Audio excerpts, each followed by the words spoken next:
whomever in this film that are here today, please stand up. Beautiful. Stand up.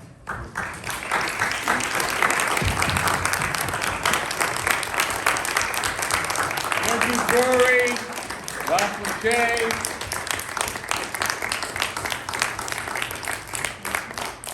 Patricia Parker is also known as Patricia Parker. She's also known as Patricia Nicholson, so don't get confused. Don't get confused.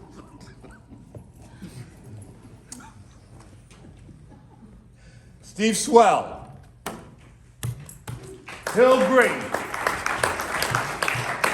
On base. Whoa! My friend, Mark Edwards. Andrew Lamb. All right, now I want you to project. I'm not going to talk anymore. I'm going to ask you to ask a question, and we'll go boom, boom, boom, boom, boom, like that. Got it? Who wants to ask the first question?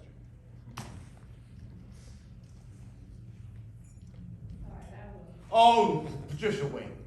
I'll just break. Oh, you want to start it off? You want to start it off? Okay, Patricia. I'll break the ice because it's hard to, think about asking your questions. Okay. But why was this film important to each of you? I mean, why was it important to you? Okay, first person. Andrew Lamb, why was this film important to you? The film is important because every aspect of the music and the history of the music should be covered. People should know about these things, and they should know about the people who live their lives here representing the music. And so it's important, and I appreciate William's efforts. A lot of people talk about doing this type of thing, but it doesn't happen. Nice thoughts, nice intentions. But here we are now. So now we can address something like this straight up. And straight up also means that there are a lot of folks whose work is not really being represented like it should be, due to a lot of different things. Some politics, some other little things, whatever you may call it, right? The fact that New York doesn't have a 24-hour station. All right, so you're only gonna hear a certain amount of people for a certain amount of time, because the station that plays our music is only on like 2 hours here, an hour there, whatever it is. So you're not really getting a lot of coverage. So a lot of people's work is not really being heard or recognized. So to have the conversation is good, because now someone may say, well, wow, let me really look at this. So let me investigate more about the music. So that's what was important for me about it, and I'm glad to be here. That's Andrew Lamb's answer. Now, who else we got that has a question? I know that there's a bunch of thinking people in this place. Can anybody, Come on, say it loud. can the rest elaborate on the same question? The rest of the guys? No, but stand up 1 second. We don't have that much. I have only one left, sorry. Okay, well, yeah, okay. So if people can, everyone say why it's important for them, because it's important for everyone. Well, the reason why I say that is because I think that we've got to be out of here at a certain time. Got it. So I'm trying to figure out how to put everything all in one. I'm just trying to figure it out, even though I don't know what time it is, but that's a whole thing. What time is it? 9:15. Oh, see, I was right. Anybody else got a question? Come on, let's talk. Well, No, wait one second. yeah, well, I mean, since nobody's raising their hand right now, maybe it would, Who's raising their hand? I don't think anybody is. Okay. So perhaps, yeah, we could elaborate on the same question. So, Mark, maybe you could speak a little bit to that question. Well, I found that the movie covered numerous artists, and not everyone that plays this music I've had the opportunity to meet nor see. you know, what I really enjoyed about it was that it presented multiple points of view about how artists view the music, how it impacts their lives, and what the music means to them personally. For me, I've always torn the page from John Coltrane in terms of the music and spirituality being one and the same. You know, it's an integral part of my life. I spent a lot of years meditating and getting into energy healing. And what else am I doing? Oh yeah, I practice yoga. And all of the above makes you a better channel for the music to flow through you. So when young musicians inquire and ask me how I do what I do, I tell them to look into the practice of meditation, energy healing, and doing some type of exercising for yourself. I believe that what's good for one person in this movie is probably going to be good for all of us, because we are all one, and the music should be looked at as from the point of view of oneness. That's my take on it. Okay. Yes. Loud. The city's changed a lot since I remember growing up in the scene in the 70s. Take your mask off for a moment. The Yeah. city's changed a lot since I remember growing up with this music in the 70s, and obviously that's much prior to that. Does the evolution, if you want to call it that, of the city, make it more difficult to create the way I remember it when I was growing up? Or is the challenges in the gentrification of the city allowing actually even more creativity and other channels to emerge that actually weren't available in times past? Steve. Thank you. First of all, I just want to say thank you, William, for doing this. Yeah, Really. thank We you. all appreciate it. Thank you. And for all the musicians, I'm going to answer your question, don't worry. But for all the musicians that are in that movie, there's so many more also. I even see some of them here tonight. Just want to thank you. Two things that I got from the movie, just watching it, because I haven't seen it. There was a great Mixashon story about Mingus. I never heard that story before, which was great. And Richard King, who passed away last year, I think. And I knew him for a long time. I just really, his playing was so, fucking fantastic. I played with him a lot, but just listening to it now, it's just a wonderful reminder. I moved to the city in 1975 from New Jersey. There was a lot less musicians playing this music. There was a lot more space to do this music because people were leaving the city, right? And I think today there's so many more musicians, and and there's no gatekeepers, like Michael Dorff was talking about gatekeepers a little bit with a few radio stations, a few TV stations. But I think how hard it is how you view it and how you make it for yourself, okay? I can't imagine, I'm 67 years old, I can't imagine starting out playing this music today. I wouldn't know where to go, I always wanted to move to Manhattan from New Jersey because I loved watching The Odd Couple on TV. That was my inspiration moving here. But when I came here, I was lucky. Roswell Rudd, I got to study with him, and he was still active. Gracia Moncour. I would see Chet Baker at one club, and then I would see Cecil Taylor at another club, or Sun Ra at another club. I'd see 3 or 4 gigs during the course of the day, outdoor concerts and whatnot. And it was very, very focused. Now it's very disparate. And it's kind of those people, I forget, I don't know if it was William or Mark talking about those people who have the festivals it's all sort of ingrained or inbred where people are, their friends are getting, we're not getting those kinds of gigs because it's their friends and on their scenes getting it. So it's a little bit difficult for us, but I really think it's how you view it and how you approach it.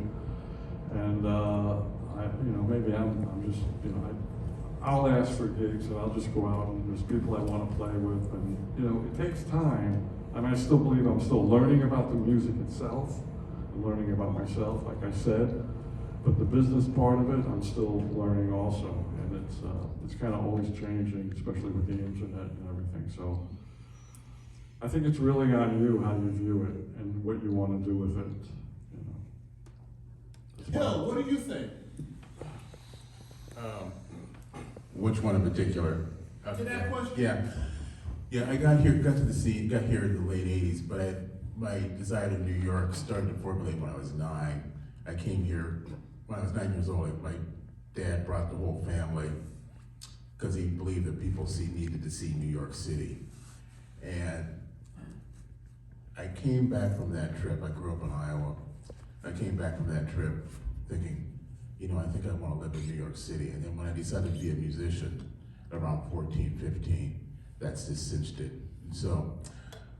But when I got here, I started to really experience and see music that I didn't even know existed. And I was able to even participate in music that I didn't know existed. And then early on, I connected with Charles Gale, which was when I saw him playing. First time I saw him play was on the street in Grand Central Station. I was a foot messenger. That was one of my first jobs in New York, and I was a foot messenger. And I was in Grand Central Station. I hear this sound. And I'm like, what is that? Where is that? So I'm running around Grand Central Station looking. And I finally get outside and I see this guy with an overcoat and a silver alto playing this incredible stuff. And I'm like, something I've never heard before. And I strike up a conversation with him, and I'm telling him I'm new to town. And he gives me a flyer about where he's playing next, and I go see his gig. And I'm like, man, this guy's just really good. And it was something I never, I knew about all the names on records and stuff like that, but this was a totally new name. This guy's homeless. I mean, he was like living in abandoned buildings and stuff. He was homeless, but playing this incredible stuff. And then he started hiring me for his gigs. And so I'm employed by a homeless man, I just, it's like, who'd have thought? One of the first guys I go to Europe was a guy who takes me to Europe. There's a guy, a homeless man. It's like, all right. It was just a different way.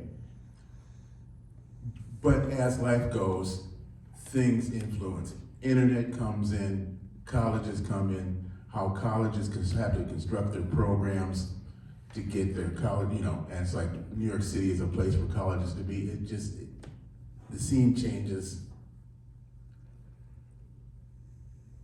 Landlords charge more rent. People have to work in a different way. That changes the music, so it morphs into something else, and it is whatever it is. I'm just glad to have had the opportunities I've had to participate in the music the way I've been able to participate. But if I try to keep it like it was when I first got here, that's an impossibility because the forces to be or just make the situation shift in a different way. And it just becomes what it becomes. And that's how the cookie crumbles, so to speak, if you can make any sense out of that. Give me another question. Yes. No. Sorry. I think I saw a hand go up. You want to go ahead? I can go next. No, I was just gonna say, that was such a great story. If everyone could tell their story of how they came to the music originally and sort of their moment, their kind of aha moment where their life changed as a musician and they were so moved, that would be really great. I mean, your story was great. You know who I would like to have answer that question. Andrew Drury. Yes, Andrew, you are here. I'm here. I see you. Look in that eye. Andrew Drury, take that thing off, man. Come over here. Good. I want to thank you. Oh, later for that. Come over here. This film is kids. I'm saying that because I want to change the energy a little bit, and I want Andrew to respond. Yeah, I got you. But you heard this. You heard Okay, it. Yeah. okay. What are you thinking? One thing I'll just say for me, I mean, there's a couple entry points for me. I felt like I was kind of growing up in a vacuum in a rural area outside of Seattle. A cultural vacuum in a way. There are a lot of things presented to me as the truth that at a very young age I thought was bullshit. So, and the thing that I'm serious, like running them down quickly, nationalism, church and the way it was presented, and consumerism and business stuff. And these were probably directions I was thought to be headed in. But it was really, well, one powerful moment for me was one night I was in my bed. I might have been like 14 years old. I was listening to the radio, and I heard this music that just, I'd already been playing drums for a few years, and I heard this music that just blew me away. It completely, it was like someone showed me a new color or something. And they didn't say who the musicians were. And about a year went by, and I heard the exact same song again, because it had 3 drum solos in it, and I was a drummer, and the drumming was just so incredible. I couldn't mistake it, and it came on again. This time they said Eddie Blackwell, and that was a thing that just like, whoa. So then I started like listening to this guy, and I was close to the age where I was, we mentioned college, and its influences, which are not entirely positive, but I read an article about Ed Blackwell. It said he taught at a certain place, and I was at the age of trying to go to a college, so that's where I went to study with him.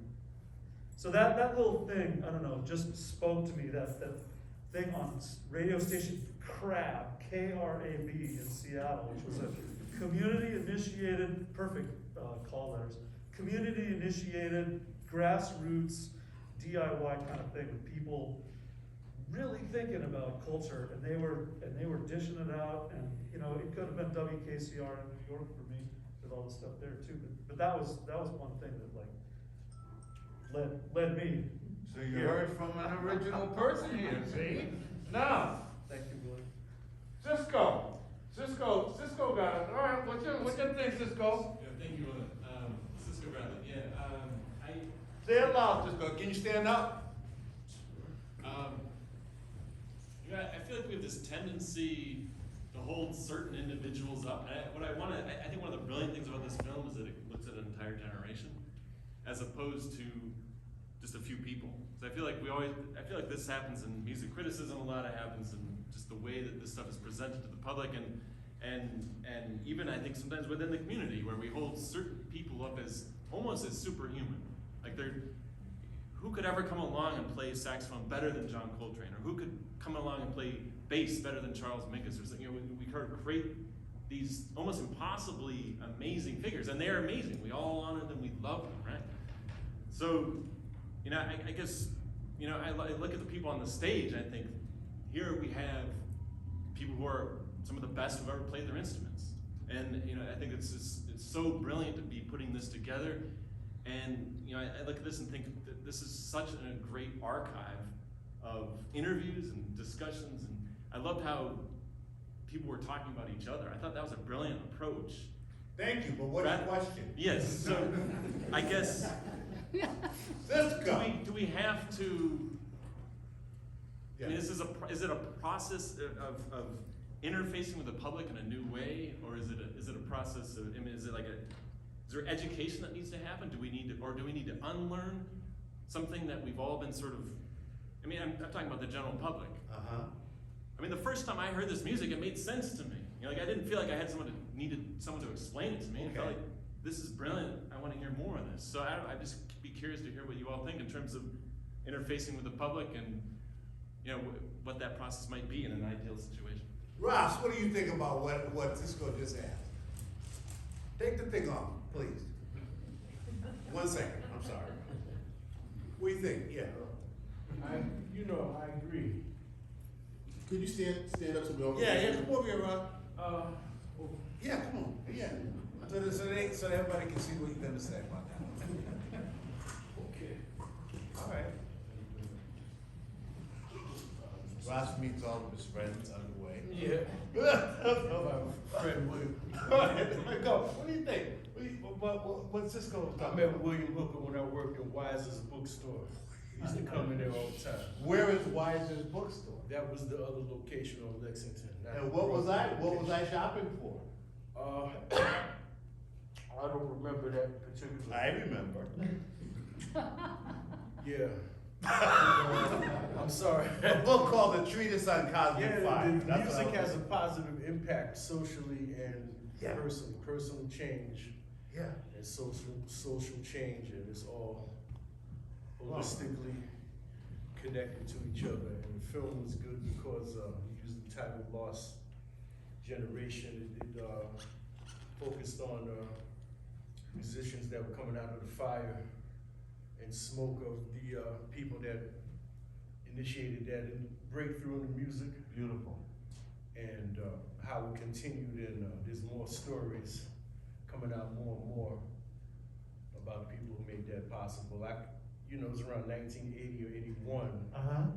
I was like 12, 13. I discovered that the L train could go from East New York, Brooklyn, to 14th and First Avenue in like 30 minutes or something.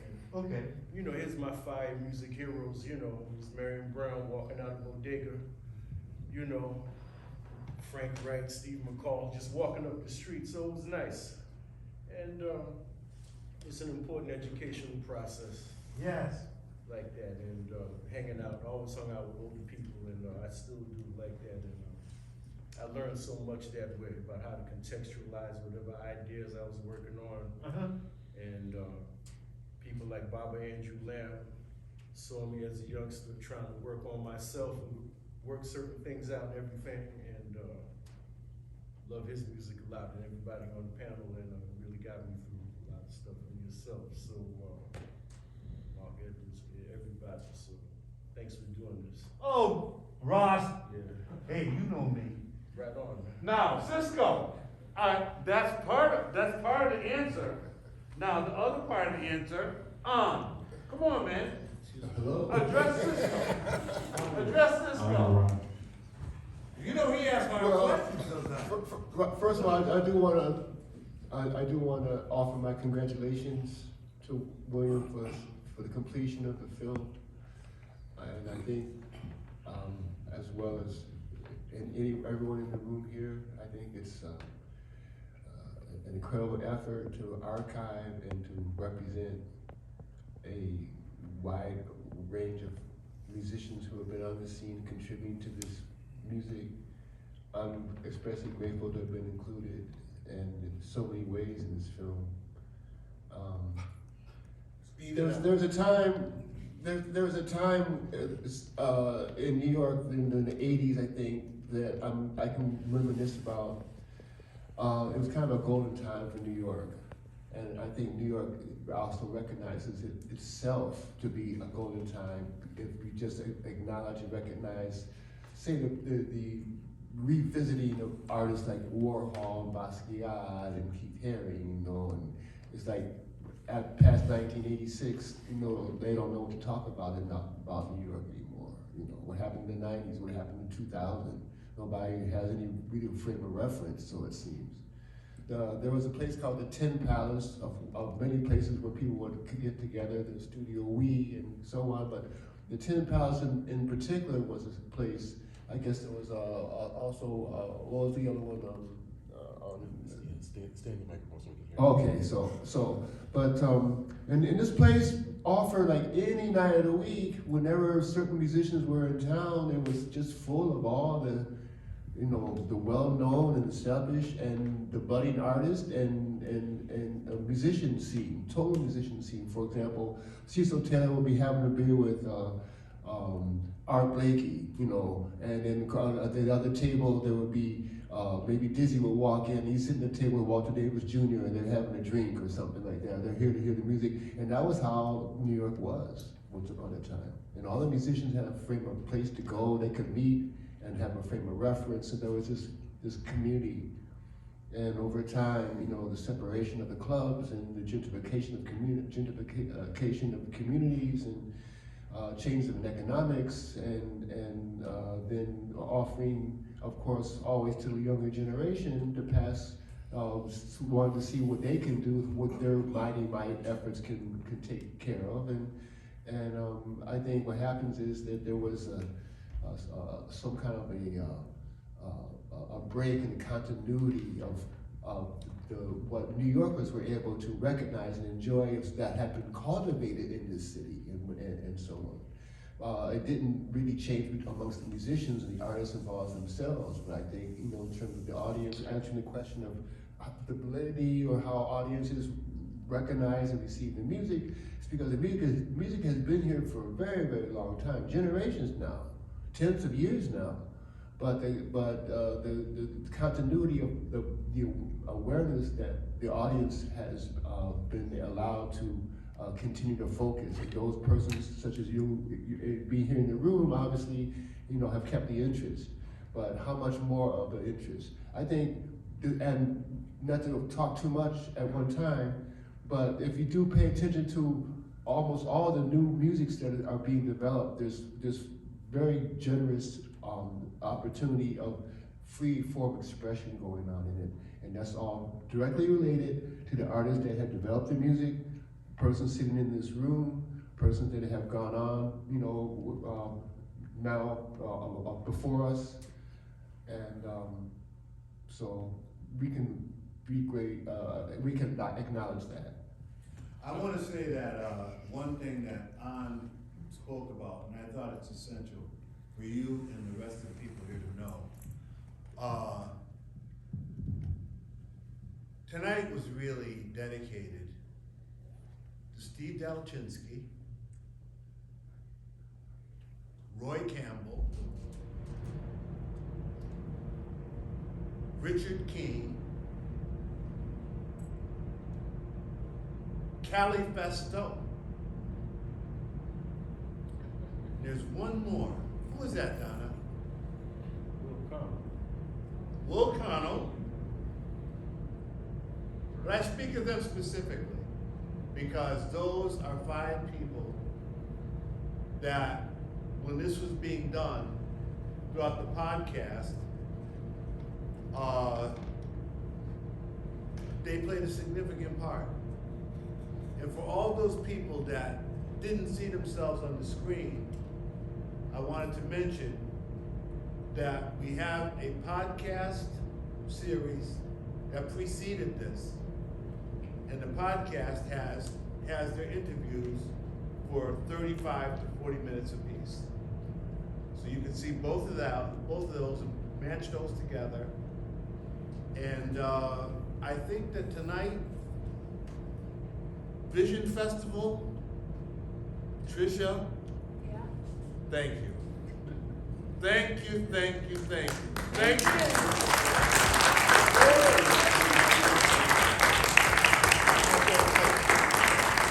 think Steve has something he wants to add. What do you think, Patricia? What are you thinking? I was going to address what Cisco was talking about. Oh, okay, yeah, great, Very quickly, very Let's fast. go, yeah, Very I'm with it. I know what you're talking about with hero worship and everything, and it's very hard now to, like, you know, I think people are picking, it's a human thing, you know, to have a hero, and if you're young, I mean, my heroes probably most people that I've never heard of, because most of them play trombone. Nobody's following that except me. So I think it's okay, and I think it's fine. People are going to have their own personal heroes. I mean, they're not going to be, you know, okay, you have to have Charles Mingus as your hero, even though he is a hero of mine. You know, I mean, I just wanted. I mean, it's a good philosophical question. So Cisco, Does that make sense, what we're talking about? Okay, no, I wanted to know if it makes sense. If it doesn't, we can stay here another half hour. I'm good. I'm good, Cisco. Now, Patricia, you gonna say something? I was just gonna, I thought if we're done, I wanted to tell people about tomorrow. Please, give Patricia. I'm loud, I'm almost as loud as you. I don't know about that. Am I as loud as, yeah, I think I am. No, wait, We're gonna Patricia. have a competition. Go, go, Patricia. Yeah, Susan has her hand up. Speak up, Susan. Really loudly, because it's like. I grew up in Lower East Side Yeah. since the age of 12. Okay.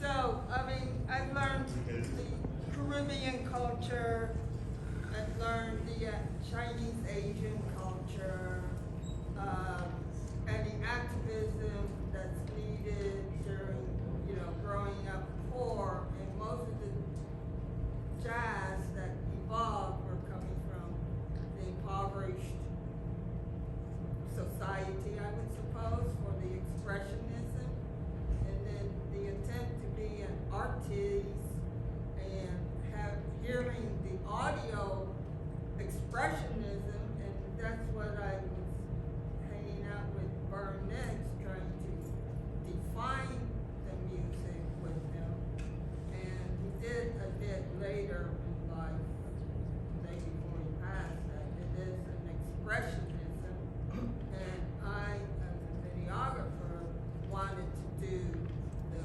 visual effects of the music. I think I have to, I'm sorry, I have to, yeah, I I think mean, we're everybody about. has their stories, right? So Yeah. you haven't heard my Go, Patricia. stories. Go.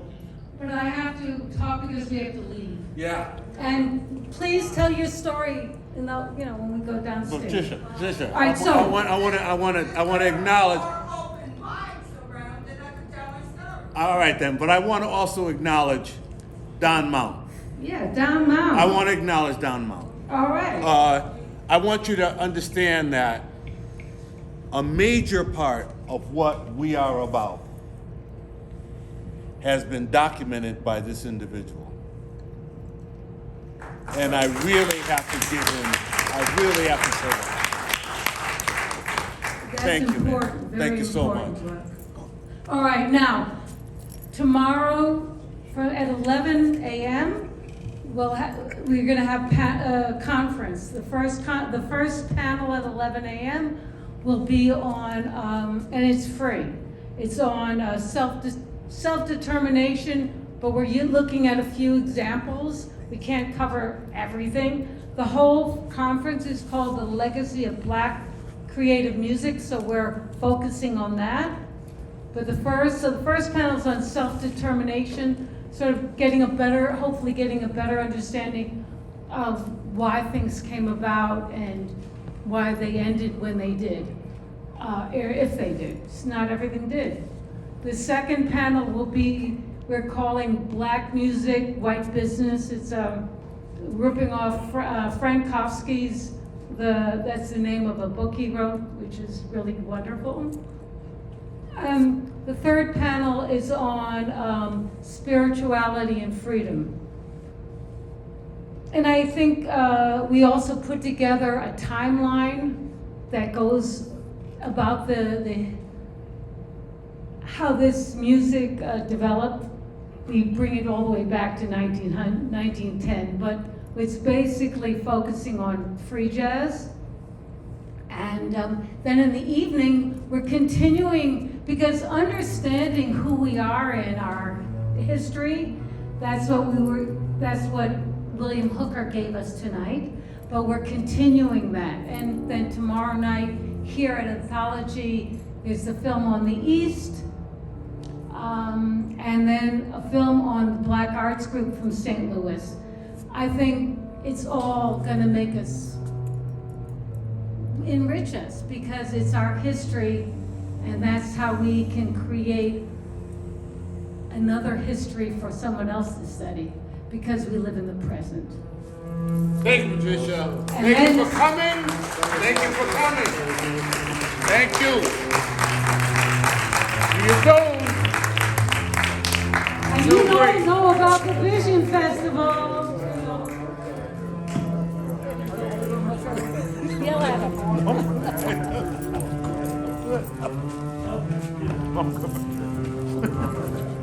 Steve, good to see you. Great to see you. Good to see you too.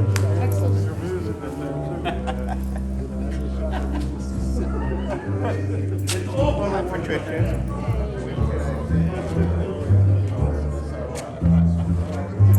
Let's go, people. Why don't we start with? Hey, man. Oh, good to see you. Good to see you, man. Great job. Sounds good.